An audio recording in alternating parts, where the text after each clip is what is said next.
So had it not been for BNI, we would not be sitting here today having the throwdown. So I thought that was probably worth mentioning.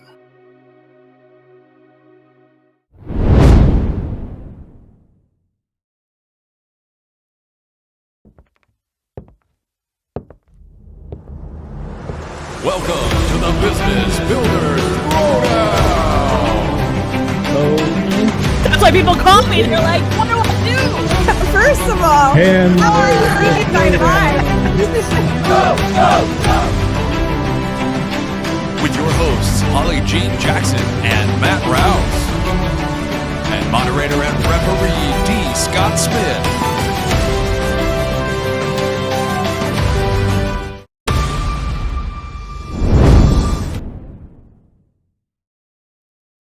Oh, Hey! there we go. There you go. And we have Matt Rouse, we have Holly Jean Jackson, we have me, D. Scott Smith, and on occasion we have guests. But today we are going to be talking about networking. And so we are going to start off with Holly giving a little introduction and go ahead and tell us which side you're going to take on networking. Thanks, Scott. Holly Jean Jackson, your holistic business coach and digital marketing guru in the house. And I'm also the founder of the Inspiration Contagion podcast. With that, I am on the side of other networking platforms other than BNI and strategies for how to use that to grow and scale your business today. All right, then let's move over to Matt. Matt, tell us what is up and who are you and what's going on? I'm Matt Rouse. I run a digital marketing agency internationally. I'm also the author of this book, and as well as Crush SEO, and I am the host of the Digital Marketing Masters podcast. All right, and you're going to take the side of BNI, and for those who don't know what BNI is, why don't you go ahead and tell us? Sure. So BNI stands for Business Networking International. It is an international organization that is a business networking organization, but more than that, it is a referral organization. So BNI is a structured, paid, franchised organization. So it is a for-profit business, but it's a for-profit business to help other businesses make more profit. All right, so BNI, Business Network International, sounds like they are all over the place, so we'll learn a little bit more about that. But why don't we just get a little idea of why would we want to be networking anyway, especially in a COVID world? Are we really networking or what's going on, Holly?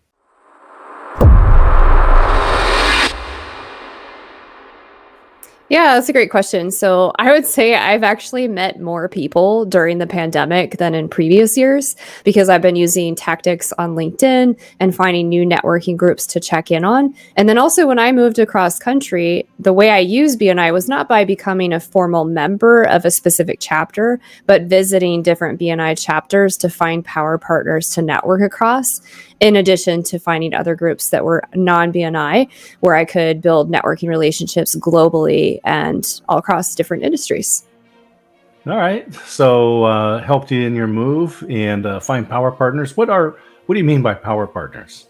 Yeah, that's a great question. So the reason we do networking, especially as business owners, is one, it helps us be closer to potential customers, have conversations to generate sales. And part of that is identifying your power partners. So if you think as a business owner about people that are great referral sources, so other business owners that are not competing with the services that you provide. So for example, I do business coaching and some marketing. So some of the great referral power partners that I have are website developers, for example, because that means people are rebranding or doing a new launch or starting a business. So typically people that are designing the website can help them with that one piece of the business, but they need more structure and strategy and additional marketing help. So they're a great power partner for me.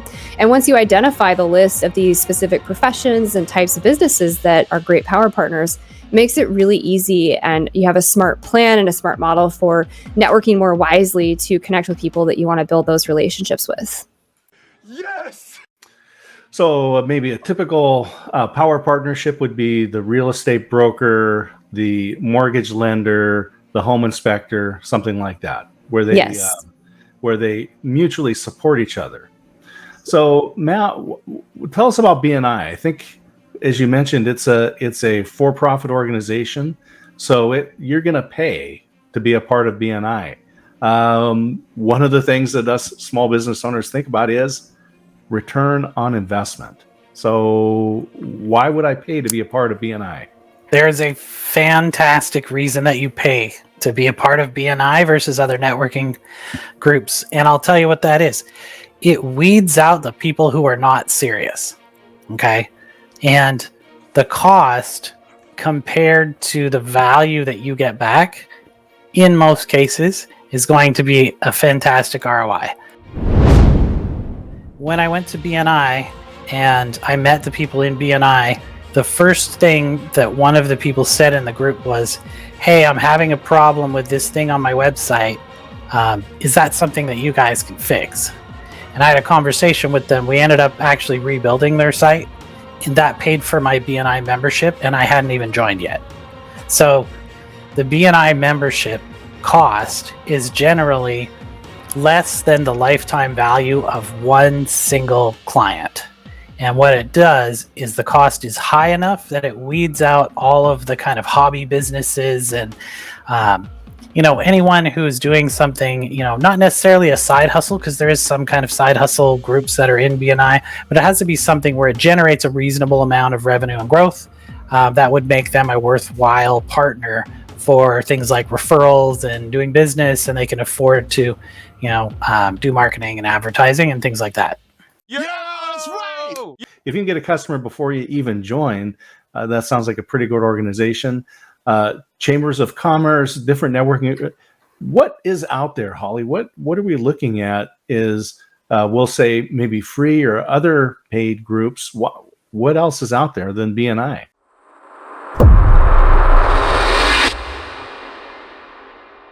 Yeah, so one of the best investments that I made was joining my Chamber of Commerce, especially back in California, because I haven't done that yet here because things aren't really open quite yet in North Carolina. But when I joined the Chamber of Commerce, I did it with the intention of partnering with the executive director of our chamber. Now, every chamber is different, so you want to be part of a chamber that's not so big that you can't navigate it, but it's not so small that it doesn't really make sense to build that relationship. So I've built a really great partnership with the Chamber of Commerce back in the town I used to live in. And actually, even though I've moved, I'm still a member and I provide services for that chapter back in California. And what that offered me was a marketing partnership. And they actually have some pretty good SEO, some pretty good email marketing as an organization, because they're one of the top 5 in California as a state. So they have a pretty big impact. And obviously that improves your credibility when you partner with a chamber, and it helps you amplify your marketing and your reach. So that's one example, is the Chamber of Commerce. Recently, I've actually stumbled across, through LinkedIn networking, a newer group called Well Aware Network. And what I like about Well Aware Network, it is paid, but it's a pretty low monthly subscription. It is newer. It's more grassroots networking. It is also very oriented towards referrals, but there's not this requirement of only representing one category in your business like BNI requires you to. And it also has a bit of a mastermind element and a smaller time commitment. And because the founder of this is obsessed with time efficiency, it's actually given me more referrals with less time and deeper relationships. So I think it's just about finding the best network for you. And if you are representing more than one category as a business, then it makes sense to be in a group that's not necessarily just BNI. All right, Matt. So a couple of things Holly mentioned there is that you can represent multiple lines of business in different groups. As it sounds like with BNI, if you're a digital marketing person, that's what you're doing. You can't do that and small engine repair, say. But what I'm really interested in here is this kind of this efficiency. What can you talk about? What happens at a BNI meeting? BNI meetings are structured, and that structure is something that is tested in groups, and then they find what works, and then they disseminate that out to all the other chapters. So there is a element of iterating in BNI. So there is a familiar structure, but then they can also make improvements as they go along, which is something that a lot of smaller organizations maybe do sometimes if they're a little more agile. But most of them, kind of have the same format. The first thing that you get at BNI is that the structure, they have an education moment, and that is someone in your chapter will teach you about things like power partners. And we also have power teams is another thing. So a power team is a whole bunch of people who all refer to each other. So those are things that you learn about in the education moments. And then after that, each salesperson has their salesperson moment. And so each person in the group talks about their business for anywhere from 45 seconds up to a minute and a half, depends on the size of your chapter and how long your meeting is. And then visitors who come will also get to speak about their business. Most visitors can visit a couple times as long as there's not somebody else from the same business in the chapter. And then also at the end of the meeting, usually you have one where you go around and you talk about, how did somebody help you out in the chapter? What referrals did you pass or get? And all of these things are tracked. And the tracking is very, very important. And the thing about tracking is everybody knows what's tracked is what gets improved. And I know that's true because Holly told me that. So we have to make sure that we remember that. But also, consultant and writer, the author, Tom Peters said that which gets measured gets done. That's right. That's that which gets measured gets done. Boy, that's a tongue twister this morning. It is, but it's absolutely true. And in BNI, they have a system, because you have to remember, it's not just a networking group. We're talking about a business referral group. So the first thing that happens is you go to your meetings and you meet with everybody in the group, and then you have a one-to-one where you meet with them separately.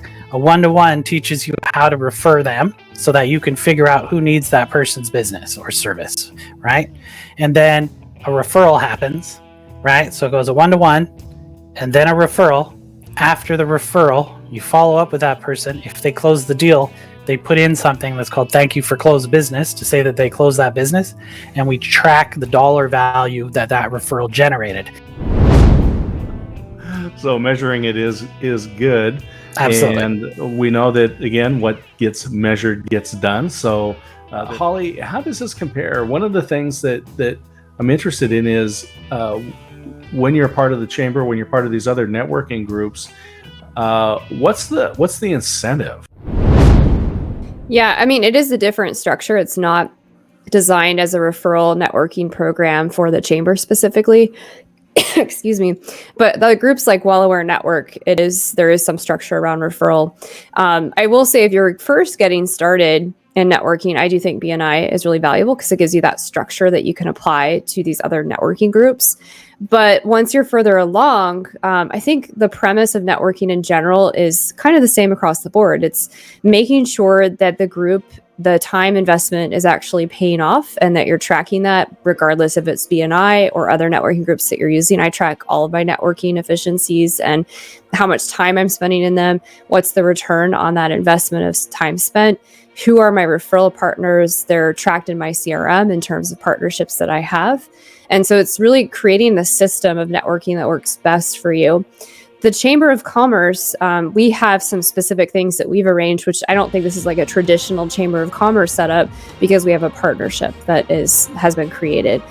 But Chamber of Commerce, they are absolutely 100% committed to supporting their members. So if a member is struggling, a lot of members don't realize, I mean, it varies per chamber, that you can actually go to people that are running that Chamber of Commerce and they have resources to help you. Oftentimes they'll actually sit down and help you problem solve for your business. It's typically more affordable than the investment that BNI would require. And especially if you're a local business, it's giving you face-to-face pre-pandemic access to other chamber members and possibly clients and consumers or businesses that you'd want to partner with. So I guess my point is that regardless of how you're networking, as we said, what's measured is what you improve. So track it and then experiment with what networking group works best for you. And if you do join a BNI chapter, my 2 cents is try a lot of chapters first. And from my experience, I needed to find chapters that had a lot of professional services versus trade services. And it's been really difficult for me to find a good chapter fit. And then also because my brand is holistic and I specialize, even my tagline, in health, clarity, business, that's 3 categories. And so I run into a lot of drama. With joining a chapter. They're saying, oh, you're trying to cover multiple categories. So for me, it was just more of, it didn't work because of how my business is structured. And then I wasn't getting the value for the chapter that I was considering joining with enough professional services, if that makes sense. So I see some commonality. One of the things that we're going to have to do is realize that any networking group, whether it's a structured BNI chapter, or it's a local chamber of commerce, or it's another paid or unpaid networking group, each one is going to be different and have its own personality and fit with you or not. So it's going to take work. There is no just plug and play when you're looking at networking. Is BNI restrictive in this way, or because it sounds like with Holly, I could be in multiple groups and have a much wider opportunity to send referrals?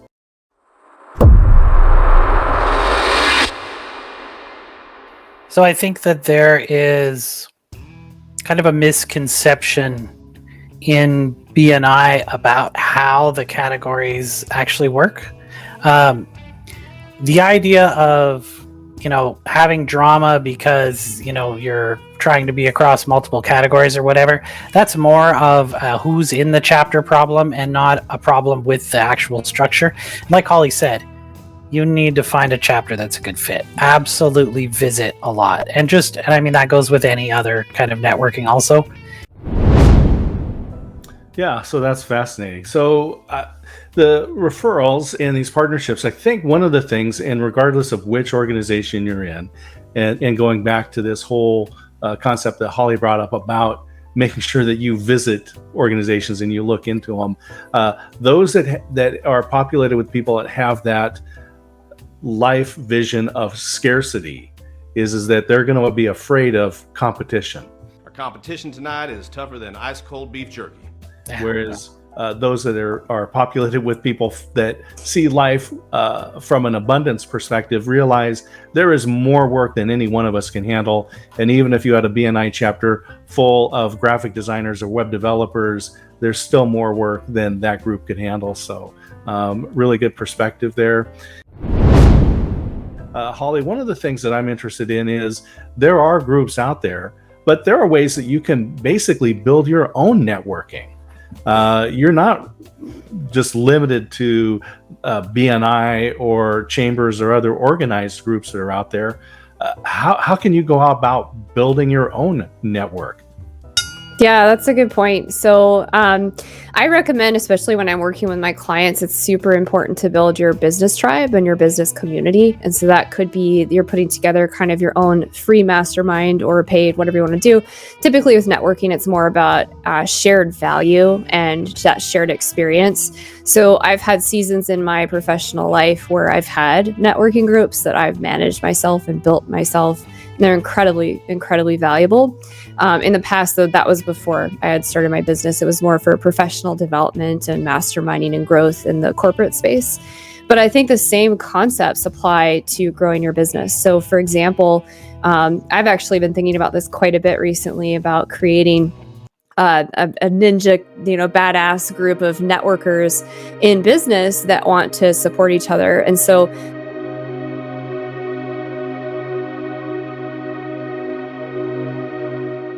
that's why I think visiting these networking groups and figuring out what you like and what you dislike about them to create that perfect blend of what works for you is so essential.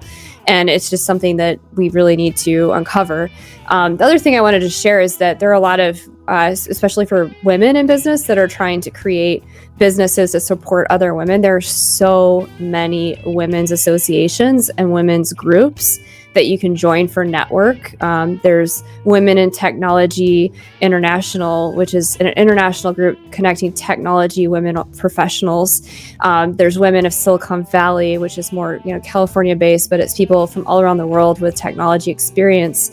And then there's these professional associations that have chapters nationally, and they're specifically tied to business owners for women as well. So regardless of what type of networking you're trying to do, that is super valuable. And then the last thing I'll say that for me personally turned me off to joining a BNI chapter again, because I was part of BNI for about almost a year, was that I tried transferring to a couple chapters, and I was told that I do too much networking outside of BNI, and I was denied. And that, I don't know if that's chapter specific or what, but I was like, F this noise, because I get more referrals from these other networking groups, and I am not going to drop them. I think the official BNI rule is that you can't be part of another referral group, not another networking group. And people confuse that a lot. As we know, everybody reads the instructions for everything, right? So that's never any kind of confusion. Maybe we'll do a throwdown about masterminding and some of the other opportunities out there. But summarize, and we'll decide who's going to win the throwdown today. Will it be Matt? Will it be Holly? Matt, go ahead and summarize and close. The most valuable thing about BNI is how large the BNI network is.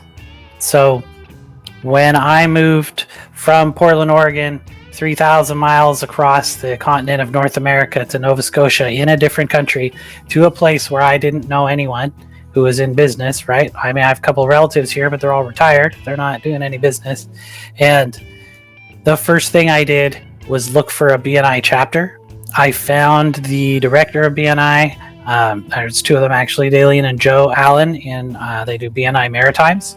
They gave me a list of all the BNI meetings, and I went to every single one for every chapter there was in Nova Scotia, which was only 7, because I mean, Nova Scotia's only got 1 million people in it. But I went to all 7 of them, and I met people that I've already referred business, and I've already gotten business from them. And I haven't joined a chapter in Nova Scotia yet, right? You can go out there anywhere in the entire world that you go to visit, and I don't want to give away where you're going on vacation this year, Holly, but you got quite the travel plan coming up. And any of those places, you can go and look it up and go into the city. Just look up on the BNI app, and you can drop in on a BNI meeting. Yes! Well, that's wonderful. All right, Holly, let's wrap it up and talk about all these different networking opportunities out there and why we want to, what types of things we're trying to get out of our networks. So I'm almost afraid to share my strategy, because the BNI gods are going to just, fire me, or God knows what. So the way I did, similar to Matt, when I moved across country, I actually wanted to join a BNI chapter, but I've just had way too much drama trying to join a few chapters. And maybe I was unlucky, but I did a lot of research and visited and found the chapter I fell in love with and knew I could do business with, and had drama again. It just felt like high school. And so BNI just has not worked for me. And I've tried it a few times now, so I give up. But when I use BNI, I use it in a different way, especially during COVID. You can basically visit any BNI meeting in the world because it's on Zoom. So when I moved across country, I visited, I think, 20 different chapters in North Carolina and on the East Coast to find power business partners. And I was honestly at first doing it to find a chapter to move to. So I think BNI is great as a guest, and this is the free version, because you can visit as many BNI chapters as you want. You can substitute. They have boards for substituting for BNI, and that gives you freedom, also the ability to meet more people, and then you can participate in other networking groups that work for you. So for me personally in my business, that has been a better strategy, and joining some other referral networking groups that have been more efficient for me and less drama, less requirements and rules. That has just been a better fit for me personally. But what it boils down to is figuring out what works for you. And networking, just like how we are built as humans and how we build relationships, is very unique for each of us. Can't believe you like money too. We've got Holly with the ad hoc, I'll say do-it-yourself networking. There are a lot of opportunities out there. There are structured and unstructured. And yes, I'll call on Matthew. You have a question? I do have a question. Holly, do you recall how we met? We met through Yifat. She introduced Right. me to you. And then I met her through a person that I had on my podcast. The reason that I met them is because they were in BNI with another person that I had on my podcast, who I met because they visited my BNI chapter. So had it not been for BNI, we would not be sitting here today having the throwdown. So I thought that was probably worth mentioning. Your network is still important. You're going to need it for customers. You're going to need it for this masterminding education. You're going to need it for project support. There's a lot of reasons why you want to be effective and intentional about your business networking. So we've looked at all the different do-it-yourself type processes. We've looked at a very structured, a very specific process with BNI. And so now it's come down to are we going to go with BNI and Matt, or are we going to go with the do-it-yourself and Holly? And today, for ease, I'm going to recommend that we go with BNI and Matt's solution. And the reason is that many people are uncomfortable with networking and they don't have a structure. And that is a great place to start. And many times with the Business Builders Throwdown, we're looking at what will you actually do and get benefit from immediately. And as always, it's more of an and than an or. Yeah, your network is your net worth. And regardless of what process you're using, get out there and network. If it's uncomfortable, do it anyways, because most things that are worth it in life are going to be uncomfortable. So take action today and meet somebody new today. Very good. And as Absolutely. the consultant Jim Rohn says, we are the sum of the 5 people we spend the most time with. So I encourage you to take a look at who it is that you're spending time with. Look at your calendar and determine what is your network and your net worth. Yes! Join us next Thursday and every Thursday for the Business Builder Throwdown with Matt, Holly, and myself, Scott Smith.